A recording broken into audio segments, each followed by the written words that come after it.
Massage सेंटरच्या नावाखाली वेश्या व्यवसाय, आरंभ स्पा सेंटरवर पोलिसांचा छापा।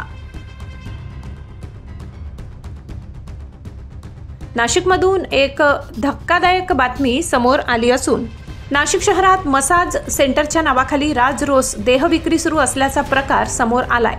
शहर गुन्हे शाखेच्या मध्यवर्ती शाखेने मुंबई नाका पोलीस ठाण्याच्या हद्दीतील आरंभ स्पा एका मसाज सेंटरवर टाकलेल्या छाप्यात एका महिलेला बेड्या ठोकत पोलिसांनी 5 महिलांची सुटका केली। संशयित आर्थिक फायद्यासाठी पीडितांकडून वेश्या व्यवसाय करून घेत होती।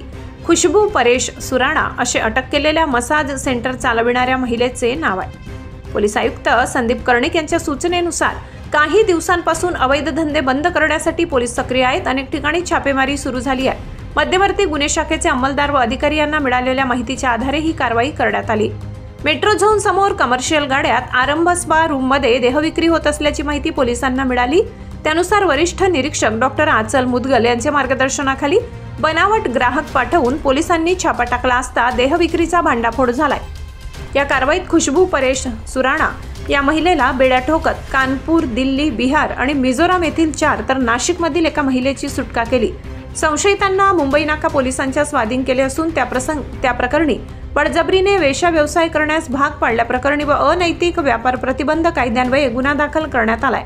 सदर कारवाई मध्यवर्ती शाखेचे वरिष्ठ निरीक्षक डॉक्टर मुदगल, सहाय्यक पोलीस निरीक्षक विश्वास चव्हाणके, प्रवीण माळी, शेरखान पठाण, नामदेव सोनवणे, समीर चंद्र मोरे, गणेश वाघ, प्रजित ठाकूर, निलिमा निकम, लीला सुकटे, वैशाली घरटे, हर्षल बोरसे, दीपक पाटील यांनीही उत्कृष्ट कामगिरी केली। मराठी केसरी न्यूज ब्युरो, नाशिक। दिवसभरातील ताज्या घडामोडी बघण्यासाठी आजच मराठी केसरी न्यूजला लाईक, शेअर आणि सबस्क्राईब करा।